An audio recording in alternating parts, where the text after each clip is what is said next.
ragazzi, siamo qui con Maxime Pinot, campione del mondo, vincitore del prologo di ieri e possibile vincitore della Red Bull X-Alp. Sure. Diciamo. Ok, bonjour Maxime. Bonjour. Merci beaucoup pour être avec nous. Avec plaisir. Voilà, tu peux nous dire quelque chose, qu'est-ce qui s'est passé pendant le Coupe du Monde tout d'abord? En français. En français, oui, en français ça va bien. Ok. On a eu un beau championnat du monde avec 9 manches, donc beaucoup d'heures de vol. Moi, c'était un des gros objectifs de ma carrière, le championnat du monde. Donc, je suis content que ce soit très bien passé et puis d'arriver ici avec l'esprit un peu plus libre. C'est vrai. C'est bien. Oui, déjà arriver à cet objectif, c'est déjà quelque chose de très grand et bien. Et hier, pendant le prologue, comment c'était? On a eu un prologue qui était assez excitant. Hein. C'était vraiment, on s'est détaché avec un groupe de 5 pilotes, avec Riegel Aaron, Toby et l'autre français Tanguy. Tanguy, oui. Désolé Tanguy. et en fait, ça a été jusqu'au bout quasiment ensemble. Il y a Toby à un moment qui s'arrête un petit peu enroulé, donc il perd un petit peu de temps pour le poser. Mais dans l'ensemble, on est arrivé un petit peu tous ensemble et puis après c'était un sprint dans les rues.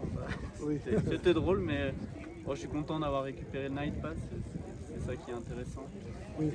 Parce qu'après, on essaye de bien l'utiliser pendant la course. Oui, parce que cette année, il a changé un peu le système et vous pouvez l'utiliser vraiment aux dernières minutes. Je veux dire, pas aux dernières minutes, mais presque. plus tard que d'habitude et voir si ça convient ou pas. Le Night Pass c'est toujours compliqué parce que c'est aussi un risque en termes de fatigue. Oui. Donc il faut, souvent on va pas marcher toute la nuit, ça peut nous aider à nous replacer en marchant peut-être 2-3 heures de plus.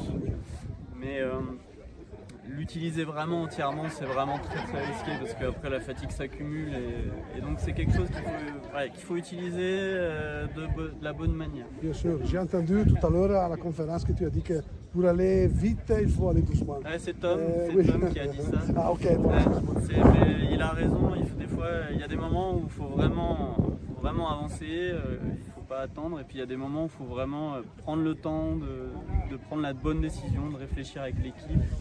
Et il y a plein de moments très différents en termes de timing dans la course. Oui, c'est vrai. Avec ton team, tout est bien, vous avez tout bien organisé?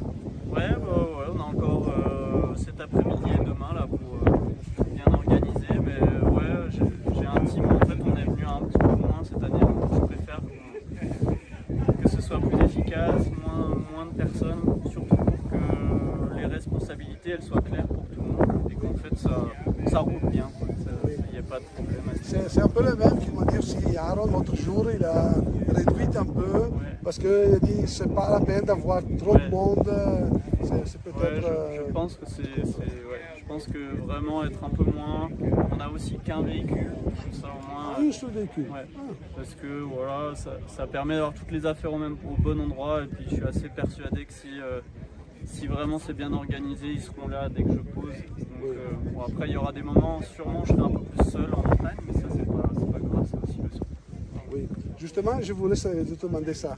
Et je pense que tu es toujours en communication avec le team pour des renseignements sur les météos et tout ça. Mais si jamais on arrive à un moment qu'il n'y a pas de communication ou tu es dans une vallée qui ne prend rien, comment tu fais? Tu prends des décisions par cœur? Moi-même, comme ça, hein? je prends des décisions en voyant le ciel, qu'est-ce que je peux faire, en voyant, ou alors si je suis dans la vallée, est-ce que je vais plutôt décider de remonter, faire un vol, est-ce que je continue dans la vallée en avançant à pied? C'est toujours des décisions difficiles et c'est vraiment, je crois qu'en parapente, la capacité à prendre des bonnes décisions, elle est primordiale dans la performance. Oui.